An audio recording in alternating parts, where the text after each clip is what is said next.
कि वहाँ की पब्लिक क्या सोचती है। मुझे चीफ मिनिस्टर बना दो और मैं तुम्हें नौकरी दे दूंगा, तो नौकरी दे दूंगा, क्या दूंगा, नौकर बना लूंगा। बिल्कुल बिल्कुल। कि राजा तुम बनो तो बनो भाई, ठीक है, हम सपोर्ट करेंगे तुम्हें, हमें नौकरी बस दे देना। जो अभी सरकार राशन जो दे रही है एक हिसाब से फ्री उसको मिल रहा है। बिल्कुल बिल्कुल। तो 10,000 क्या, उसके लिए तो 2,000 रुपये भी मिले तो पर्याप्त होता है। केजरीवाल आम पब्लिक को किस तरह से हम रिझाएं, उस कला में वो माहिर, और प्रशांत किशोर जी मैनेजमेंट के मामले में माहिर। हेलो नमस्कार, मैं हूं नीरज कुमार, आप देख रहे हैं मोबाइल न्यूज 24। 17 लाख दर्शकों का फेवरेट न्यूज चैनल अभी बिहार विधानसभा पर लगातार कवरेज कर रहा है और जानने की कोशिश कर रहा है कि बिहार में किसकी होगी जीत, किसकी होगी हार और किसकी बनेगी फिर से सरकार। इस पर चर्चा करने के लिए पहले की तरह एक बार फिर से हमारे साथ आरसी चौधरी साहब हैं, जिन्होंने एक के बाद एक अलग अलग राज्यों के विधानसभा चुनाव में अपना प्रेडिक्शन दिया और वो लगभग सटीक साबित हुआ था। चाहे दिल्ली विधानसभा हो, हरियाणा विधानसभा हो या फिर पूरे देश का लोकसभा चुनाव। चौधरी साहब, बहुत बहुत स्वागत है आपका। आपका जो एक आकलन रहता है, हर बार देखते आ रहे हैं, कम से कम 3-4 विधानसभा चुनाव का तो हम कर ही रहे हैं और वो रिजल्ट भी हम लोग देख रहे हैं, करीब करीब सटीक बैठता है।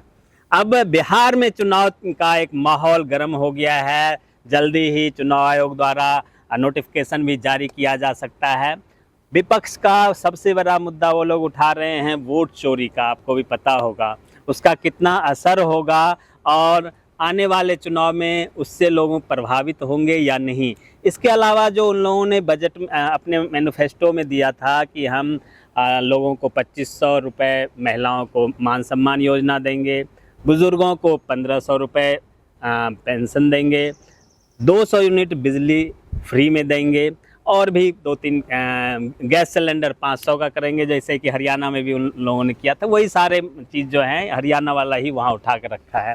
इनमें से लगभग सभी मुद्दों को एनडीए सरकार ने, नीतीश सरकार ने पूरा कर दिया है। 1500 नहीं लेकिन 1100 रुपये वृद्धा पेंशन कर दिया है, आपको भी पता होगा। उसके अलावा 200 यूनिट की जगह 125 यूनिट बिजली फ्री कर दिया है और बिहार के लोगों के लिए 125 यूनिट मुझे लगता है ठीक है, गांव में लोग जलाते ही क्या है। उसके अलावा उनके 2500 के बदले में महिलाओं को वो 10,000 रुपये दे रहे हैं। तो ये सब चीज़ जो है इसका क्या असर होने वाला है, जनता वहाँ सरकार के साथ ठहरेगी या फिर विपक्ष के इन सारे मुद्दों पर विश्वास कर सकती है, क्या लग रहा है आपको? ऐसा है जैसा कि आपने खुद बताया कि किसी स्टेट का मॉडल उठा करके कहीं फिट कर देना, जी जी जी, ये विपक्ष का भी काम होता है और सत्ता पक्ष का भी काम होता है कि हमारा सक्सेस रहा मध्य प्रदेश में ये। हाँ बिल्कुल, तो स्टार्टिंग तो उन्होंने हम हरियाणा में इलेक्शन है तो हरियाणा में हम फिट करना चाहते हैं। जी जी जी, क्योंकि वही बात है, जो फिट बैठता है, जिससे पब्लिक प्रभावित होती है, आकर्षित होती है, तो ये किया जाता है। और यही मॉड्यूलर जो है वहाँ भी दोनों पक्ष बना रहे हैं, चाहे सत्ता पक्ष हो, आपने खुद कहा जी जी कि कमो बेश नीतीश कुमार ने सब कुछ पूरा किया है। थोड़ा 19-20 या 18-20 कह लें, ये सब तो होता ही है जी जी। 100% कभी नहीं होता, कहीं भी नहीं होता है, हो ही नहीं पाएगा। वो वही विपक्ष की बात है। विपक्ष के जो हैं, जो अपने आप को सीएम कैंडिडेट घोषित भी कर रहे हैं, तेजस्वी जी, 20 लाख लोगों को वो नौकरी देंगे।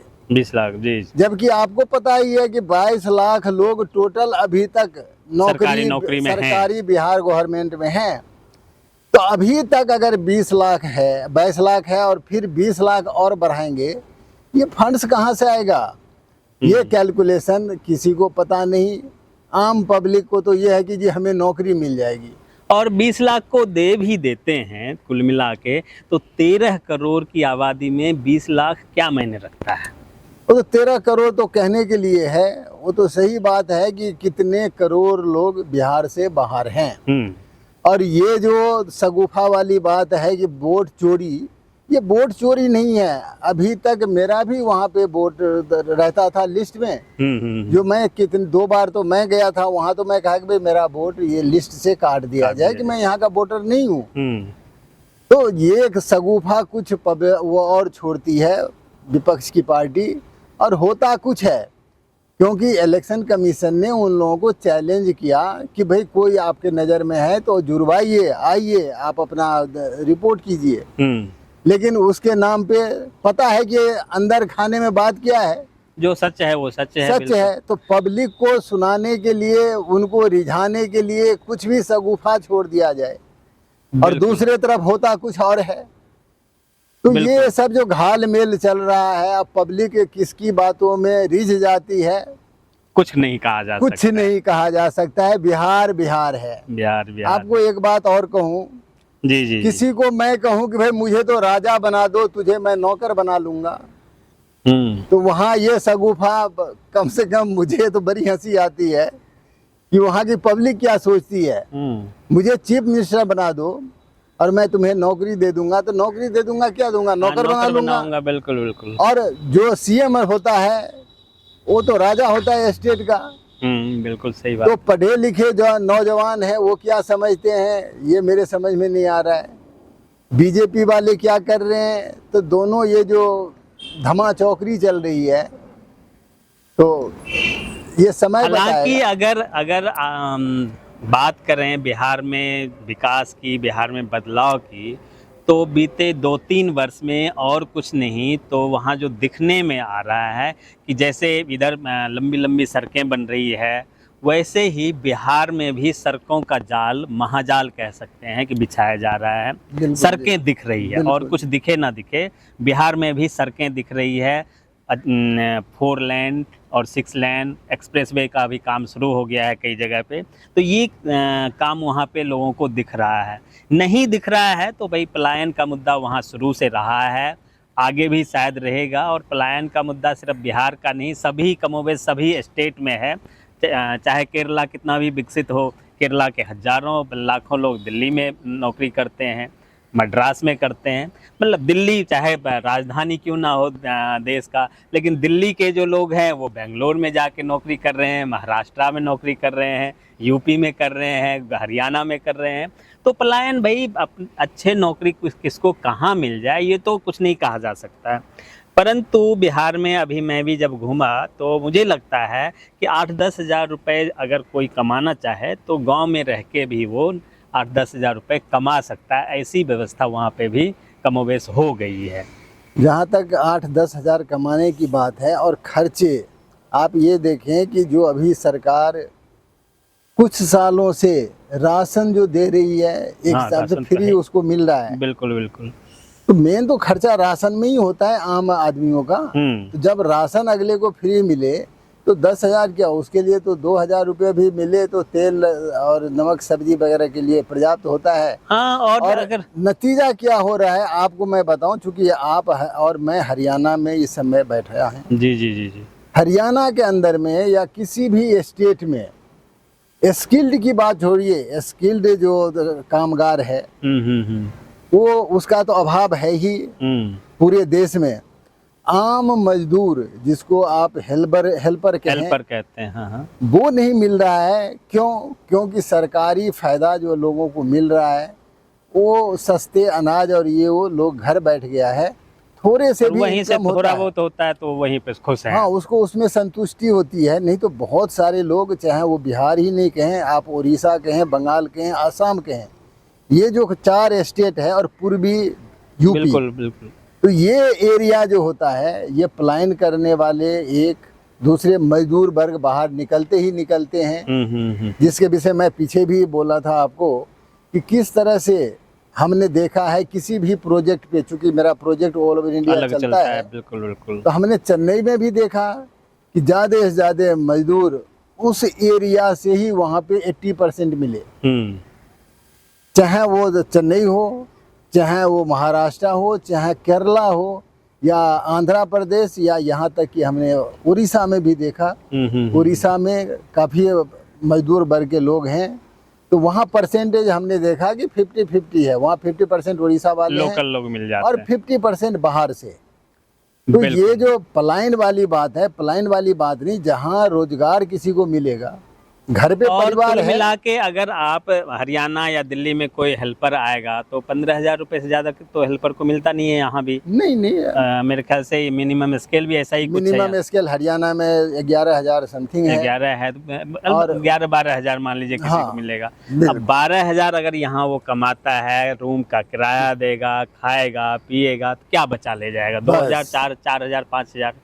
और अगर उसे गांव में रह के अपना खेत खलिहान देखते हुए, गाय माल बकरी गोबर गोइठा करते हुए 4-5 हज़ार रुपये, अगर 5,000 भी मिल रहा है, 8,000 भी मिल रहा है, तो उसके लिए बहुत तो बढ़िया बचत है।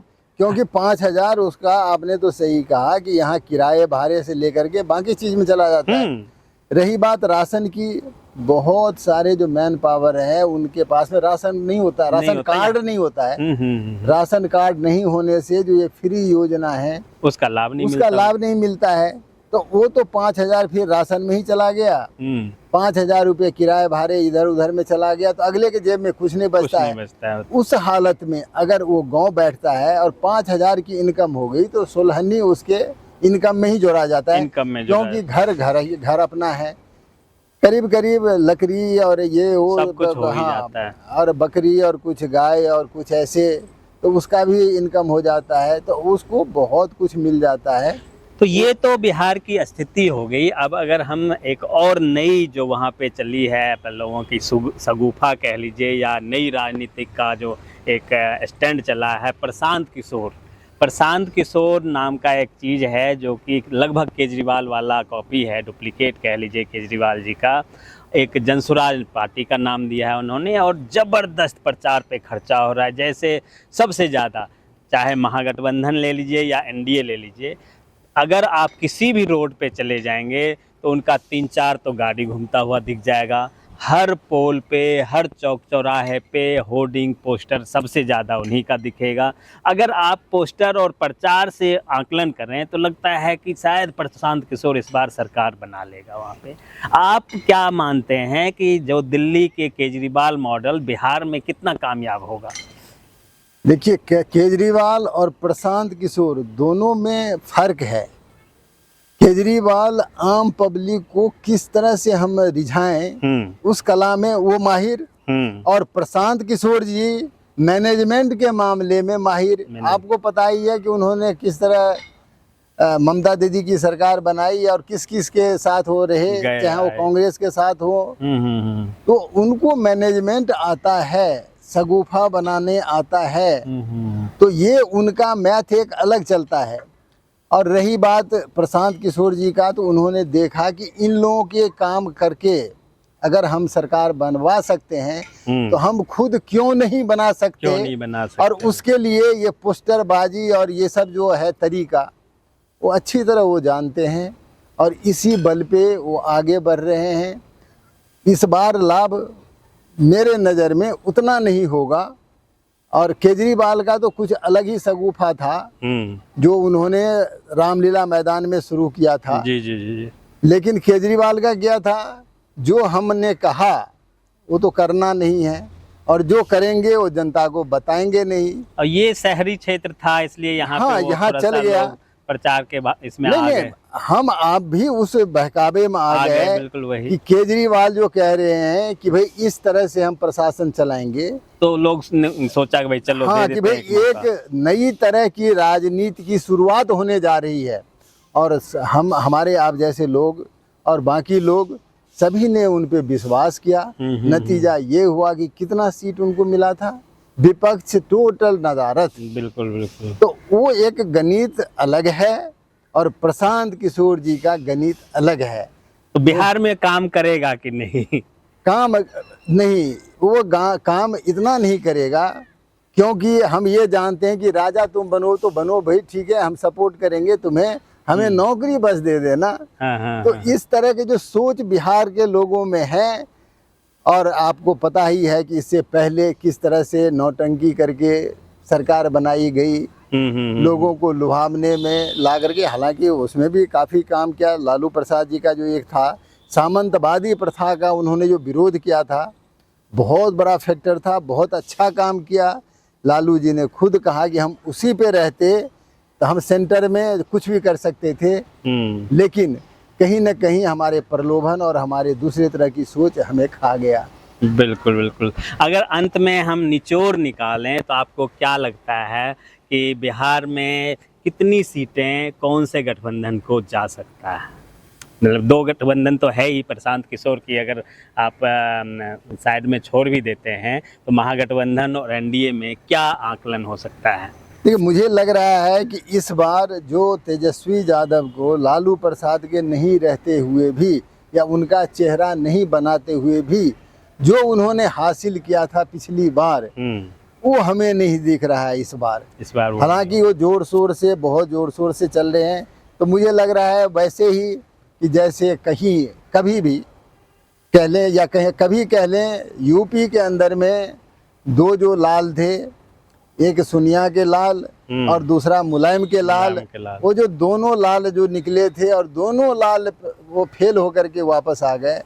तो मुझे इस बार लगता है कि वो कहानी वहाँ भी हो रहा है कि एक हमारे राहुल बाबा हैं और दूसरे हमारे तेजस्वी यादव जी हैं, इतना इफेक्टिव नहीं होते हुए नजर आ रहे हैं। बिल्कुल, और जिस प्रकार से लगातार घूम रहे हैं, प्रचार में लगे हुए हैं, वोट चोरी का आरोप है, कुछ गलत शब्दों का भी इस्तेमाल हुआ, उसके विरोध में एनडीए ने बंद भी बुलाया। तो अगर सीटों की बात करें तो 243 सीटें हैं टोटल। आप क्या मानते हैं कितना महागठबंधन को दिया जाना चाहिए, मतलब आकलन में कितना मिल सकता है और कितना एनडीए को मिल सकता है? मेरे नज़र में जो ये गठबंधन है बीजेपी और जदयू, जी जी जी जी, और जो दूसरे जो हाँ। इनके गुट हैं, तो 160 के आसपास मुझे दिख रहा है कि 160 तक जा सकता है। 60 तक जा, मतलब हाँ, 50 से 60 के। लेकिन उसमें वही है हरियाणा वाली जो गणित मैं आपको पीछे भी बताया था कि अगर कांग्रेस एकजुट रहा, गुटबाजी नहीं हुई, तो कांग्रेस की सरकार इस बार जरूर बनेगी। लेकिन अगर गुटबाजी, हुड्डा साहब की अलग गुट, शैलजा की अलग गुट और सुरजेवाला की अलग गुट और सोनिया और राहुल जी की अलग गुट, नतीजा उल्टा हो जाएगा कि सरकार बीजेपी की हो जाएगी। जो हमने 47 जो कांग्रेस को दिया था, बिल्कुल वो उल्टा हो जाएगा कि 47 पहुंच जाएगा बीजेपी, और ये जो हमने इनको दिया था 30-32 के आसपास, वहां पे आके सिमट के रह जाएंगे कांग्रेस। वही गुटबाजी का हुआ, फिर टिकट जो बंटवारा हुआ आपको पता ही है। बिल्कुल। तो वहां भी हमें यही लगता है कि ये लोग इस तरह से गोटी फिट करेंगे। 150 से 60 सीटें एनडीए के खाते में जा सकता है, चूंकि काम जो जिस हिसाब से उन्होंने पीछे भी किया है और अभी जो कर रहे हैं, क्योंकि इलेक्शन के समय में जो भी कुछ और किया जाता है अंत में, बिल्कुल बिल्कुल, वो लोगों को नज़र में ज़्यादा आता है कि अच्छा ये भी कर रहे हैं, वो भी कर रहे हैं, तो उससे प्रभावित तो होता ही है वोटर। लोग भी प्रभावित, और कुल मिला के लोग ये सोचते हैं भाई ये तो कम से कम दे रहा है, वो आएगा देगा, घोषणा किया है, देगा कि नहीं देगा। कम से कम ये 6,000 रुपये बोला भाई किसानों को देने का, तो दिया। अनाज फ्री करने की बात कही तो कर रहा है। चाहे वृद्धा पेंशन की बात है, 1100 ही, कम से कम 1100 दे तो रहा है। वो तो 10 साल पहले जब कांग्रेस की सरकार थी तो 11 रुपये भी नहीं लोगों को मिलता था, 400 रुपये ही मिलते थे। वो जब थे तो महिलाओं को 2 रुपये भी नहीं मिलता था। वो जब थे किसानों को 1 रुपये भी नहीं मिलता था। अब सरकार में आने के लिए बेचैनी है और बड़े बड़े वादे कर रहे हैं, तो विश्वास मुझे लगता है उन पे लोगों को उतना नहीं है। देखिए, बीजेपी जो सेंटर में किया, और ख़ास करके लोगों के खाते में जनधन योजना से लेकर के जितने भी योजना हैं, भ्रष्टाचार वहाँ होगा ही नहीं, क्योंकि अगले के खाते में पहुँच रहा है, पैसा पहुँच रहा है। तो ये जो बहुत बड़ी बात हो गई कि भाई हमारे तो खाते में आ रहा है जी, कहीं कोई हमारे बीच में दलाल नहीं है। बिल्कुल। और पहले किस तरह से दलाल होता था आपको पता ही है कि एक फंड से आया, वो चाहे 10,000 करोड़ का, और किस तरह से बंदर बाट ऊपर हो जाता था, आम पब्लिक तक नहीं पहुंचता था वो पैसे। तो पब्लिक ये समझने लगी है कि भाई पारदर्शिता जितने इस सरकार में आई है। रही बात लॉ एंड ऑर्डर की, लॉ एंड ऑर्डर एक बार बिगड़ जाए ना जी, तो ये रातों रात सही नहीं होता है। अभी हम लोग बिहार पे ही हैं, अगर मान लीजिए आज नेपाल में जो कुछ हुआ है, हो रहा है, बिल्कुल बिल्कुल, वो आप देखेंगे कि इसका असर बहुत दिनों तक रहेगा। एक बार खुरापाती दिमाग आ जाए तो वो दिमाग में घूमता रहता है और उसका असर बार बार वो कहीं ना कहीं दिखता रहता है। तो आप वही समझ लें कि लॉ एंड ऑर्डर, लोग तो कहते हैं कितना लॉ एंड ऑर्डर पहले खराब था और कितना नीतीश कुमार जी ने उसको सुधारा। बाकी वहाँ तो आम बात है आज भी गुंडागर्दी की, कुछ भी कर ले पुलिस वाले। और कहीं कितने जगहों पे तो ये भी बात हुई कि भाई पुलिस वालों की मदद से ये हो गई, कुछ ऐसे ही भी हो गया। तो कुछ भी हो सकता है बिहार में, ये बिहार में प्रचलित है और होता भी है, होता भी रहता है, बिल्कुल बिल्कुल। तो कुल मिला के इन्होंने ये कहा कि बिहार के चुनाव का अगर रिजल्ट आज के डेट में बिहार में चुनाव होता है तो लगभग 150 से 60 सीटें एनडीए जीत सकती है, और उस हिसाब से देखें तो लगभग 70 से और 83 के लगभग महागठबंधन को जा सकता है। अगर जनसुराज की बात करें तो जनसुराज का खाता खुल जाए वही बहुत बड़ी बात है, 2-4 सीट मिल जाए वही बहुत बड़ी बात है। हालांकि कोई बड़ा चेहरा उनका चुनाव लड़ने के लिए सामने नहीं आ रहा है, ना प्रशांत किशोर खुद चुनाव लड़ेंगे, ना जिनको अध्यक्ष बनाया है उदय बाबू वो चुनाव लड़ने जा रहे हैं, और ना ही सीपी सिंह जो कि अपनी पार्टी का विलय इसमें किया है वो भी खुद चुनाव लड़ने की बात नहीं कर रहे हैं। तो ऐसे में कौन जीतेगा, उनके पार्टी का कौन चुनाव लड़ेगा, राजनीति में क्या होता है जी, मैं आपको बताऊं, राजनीति में होता है कि जो सेनापति होता है वो फ्रंट में होता है। आपने देखा पहले भी कि लालू प्रसाद जी किस तरह से लीड किया उन्होंने, बिल्कुल, और किस तरह से बेनिफिट उनको मिला। नीतीश कुमार जी किस तरह से लीड किए। ये फौज में ही होता है कि फौज में कमांडर पीछे होता है और सेना हमारी आगे फ्रंट पे लड़ती है। उसमें बहुत बड़ी रणनीति होती है। पॉलिटिकल में रणनीति ये होता है कि भाई जो लीडर होता है वो फ्रंट में आता है, आगे वो रहता है, और फिर पब्लिक की समर्थन अच्छी तरह मिलती है उनको। और तभी अगर आप सामने रहते हैं तो आपके पीछे जनता खड़ी हो जाती है। देखना है, 2 महीना रह गया है, होता क्या है रिजल्ट एक एक पल का हम आप तक लेकर आएंगे। आप तमाम दर्शकों का बहुत बहुत धन्यवाद। चौधरी साहब आपका भी बहुत बहुत धन्यवाद। नमस्कार।